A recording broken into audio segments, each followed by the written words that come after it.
Hello Maverick Nation, I'm Sasha Waters. And I'm Drake Meese. Welcome back to Mav TV. We have some great stories for you this week. That's right, we're going to show you just what is so special about the community service trip to Costa Rica.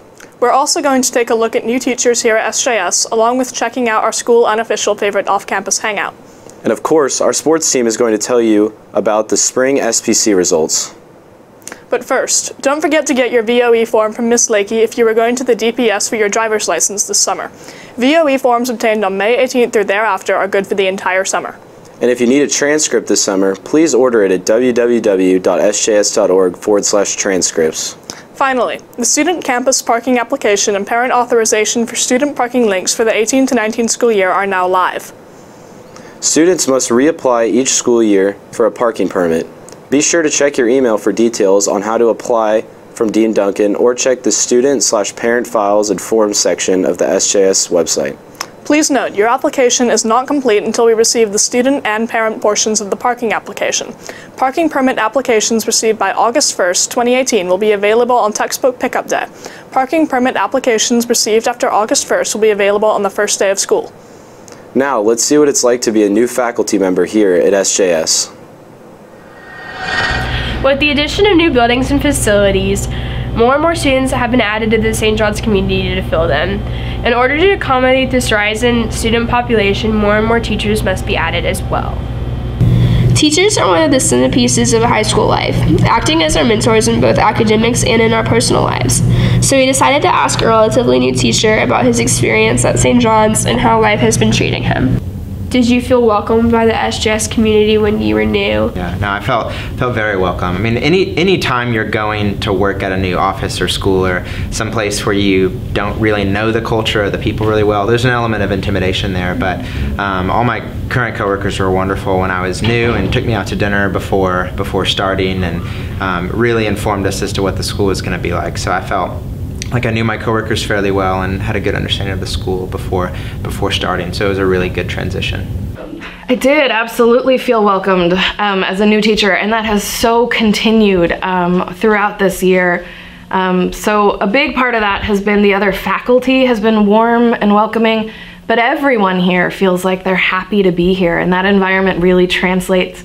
So I would say I felt welcomed in every way, and it's been really great to be a part of this community. But we needed another take on the new teachers, so we went to the group most impacted by the recent influx of faculties, students. How do you feel about all of the new teachers this year? I'm really happy that the school has decided to hire more teachers just for the expanding school population. I tend to dislike the new teachers at St. John's because they often have a lack of experience and a harder time adjusting at the school, so you don't really get them to teach well until second semester. I like the new teachers and the new teaching styles here at St. John's because it creates a better dynamic for students to learn and get engaged in class. Whether you agree or disagree with the new addition of teachers to our SJS community, we can all agree that they make a difference to our school. This has been Betsy Hook on Mav TV. Thank you. After rain delays in the early goings of SPC, the Mavericks shine bright on SPC Saturday.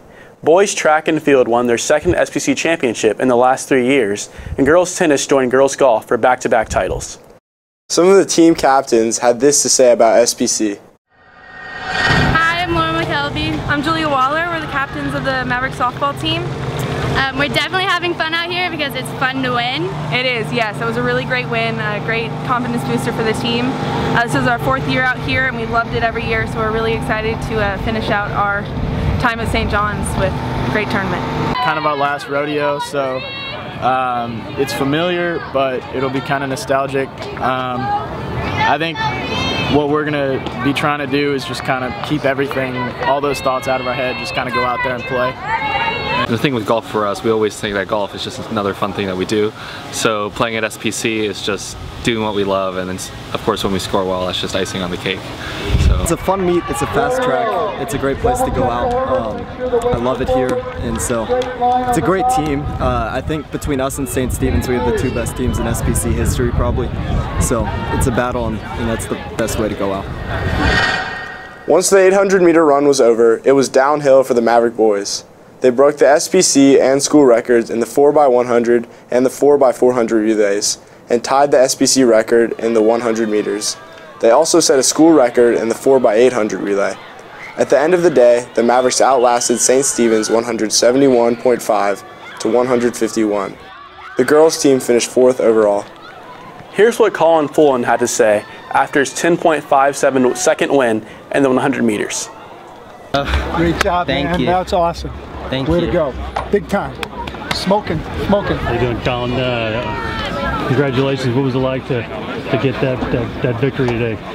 It's actually surprising. I think because in the past, the deal with me was that I wasn't reacting to the gun properly.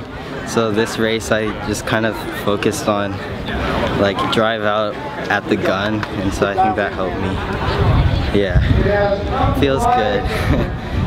Earlier in the day, girls lacrosse took Kincaid to the wire, losing 12-8 for 4th, while softball surged for an upset win over top-seeded Green Hill, eventually finishing 3rd. Baseball also finished 3rd, having won 2 out of 3 games, all played on Saturday. In the 5th place match, boys tennis faced St. Andrews, who beat the Mavericks earlier in the regular season. Brian Trammell, Mark Trotner, and Jackson Edwards/Jack Shea won both doubles. Eric Lee got the final win in singles. Girls tennis breezed through the first 2 rounds to the championship to face Kincaid. The Mavericks jumped out to a 2-0 lead with #1 doubles Betsy Hook/Hannah Chang and #3 singles Katherine Johnson winning in straight sets. The tournament would end with the #2 doubles team of Sarah Doyle and Shelby Jordan winning in a 3rd set tiebreaker. Here's what the captains had to say. It's been kind of a whirlwind of emotions. We've had a lot of ups and downs, a lot of really close matches that we've pulled out, and I guess seeing the doubles come as far as they have and being a part of the singles myself has been amazing, and I wouldn't trade these past 4 years for anything. It's been an amazing season. We've really grown as a team, and with our new coach, Zeze, he's been an amazing support system, and he's taught us so much, and so I wouldn't trade anything for the world, and we've been so lucky to lead such an amazing group of girls. Earlier in the week, girls golf, led by Christine Wang's score of 71 and 70, captured their 2nd consecutive SBC championship, 45 points ahead of runner-up Hockaday. Denise Pan had a pair of 72s, and Mae McCabe shot 77 in the final round to join Wang and Pan with all SBC honors. St. John's boys finished 4th. Boys lacrosse finished 4th at SBC held in Austin on April 21st. The Mavericks competed in the state super regionals, barely losing to St. Mark's 7-5. Girls lacrosse advances to the state tournament held in Austin on May 12th.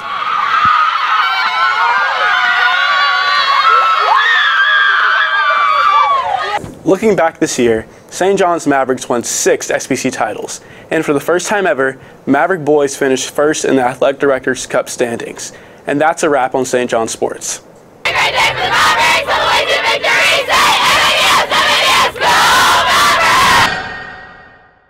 Hey guys, Scotty Falcon here.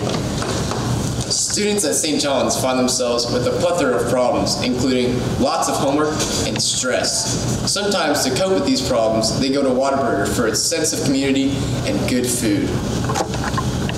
This is a Texan tradition, and the food is good, and so there are booths and stuff like that, so you can just hang out there. It allows the St. John's community to get to gather in one specific place. Well, there are a lot of St. John's people there, and so it's like really culturally empowering to like talk to my friends and just hang out with them there. It was probably the most popular senior sign-out place my senior year. I think it's in the top most years, but it was also always where we went after games, football games, soccer games, lacrosse games, whatever season it was. You would go to the big game, and then everyone would go to Whataburger afterwards, either to celebrate a win or eat our feelings.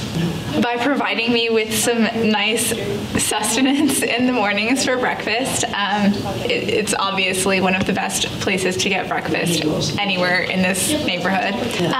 What does Whataburger mean to me? It's a gathering place. It embodies the St. John's community to me because it shows how everyone comes together, win or lose at the end of a game. However, back in the heyday of some St. John's alum, Whataburger was not the go-to restaurant. In fact, it was Avalon Diner. Let's check it out. Yeah, we gathered at Avalon Diner a lot, which is where Stone Mill Bakery actually is now. So the Avalon that you know, it was on the north side of Westheimer, right there at the corner in that shopping center. I remember vividly that reading day, right before exams, everybody would come up to school and pretend like they were asking questions at tutorials, and then we'd all walk down to Avalon and spend several hours drinking milkshakes and eating cheeseburgers, and there was always a random stray piece of lettuce on the plate, but we would hang out there for a couple of hours, and then at mid-afternoon realize we hadn't studied for exams, and we'd head home and frantically cram for exams. I mean, it was kind of the soft landing place off campus, probably similar to what Whataburger is today. It was a place that we could all kind of walk to and gather, but the waitresses there didn't like us all that much, because once you get 10 or 15 8th grade, 9th grade, 10th graders in there, we tended to make a mess and make a lot of noise, but yeah, we always had fun. So, today we learned that no matter the age, students always find a place to come together and form a sense of community. Thanks for tuning into Mav TV. The Costa Rica trip is a yearly community service project which aims to help others in need. In order to get a better understanding about the trip, we interviewed Ms. Barr, Director of Community Service at St. John's. So Ms. Barr, how would you explain the purpose of the Costa Rica trip in your own words? That's a great question. Well, we go to Costa Rica to really make a difference in the lives of the people that we serve. We build 2 houses for 2 deserving families, and then we also teach in 4 rural schools. So we're touching the lives of 2 really, really deserving families, and then about 400 students between the 4 schools. Why Costa Rica? Why not any other country? Why Costa Rica? That's a great question too. Costa Rica is an incredible country. It's beautiful. It has amazing resources. But I guess what drew us to it most is that the people are so friendly and so eager to learn. It's not a country where people are holding out their hands asking for things. It's a country where we are actually partnering with them, and we are giving them a lot of information and a lot of teaching, but we're also getting a lot back. We're getting just the understanding of a new culture and a new beautiful country, as well as visiting areas of the country that have just incredible resources. Thank you for your time. You're most welcome. As you can see, the Costa Rica trip demonstrates the drive and motivation of the SJS community to help others in need. What an important and vital community service project. That is certainly a project that is changing the lives for both the people of Costa Rica and the Mavericks that participate. Well, Mavericks, we had another great school year here at SJS. We at Mav TV would like to congratulate the class of 2018, and we wish you luck with your endeavors outside of our storied cloisters. And to everyone else, we wish you a happy summer break, and we look forward to seeing you in August for another great school year. Please remember to subscribe to us on YouTube so you'll get updates when our new videos are released. We're always looking for a great news story, and if you have any ideas for stories you would like to see on Mav TV, you can email us at news@sjs.org. Thanks for watching, and we'll see you soon for another edition of Mav TV. Go Mavericks!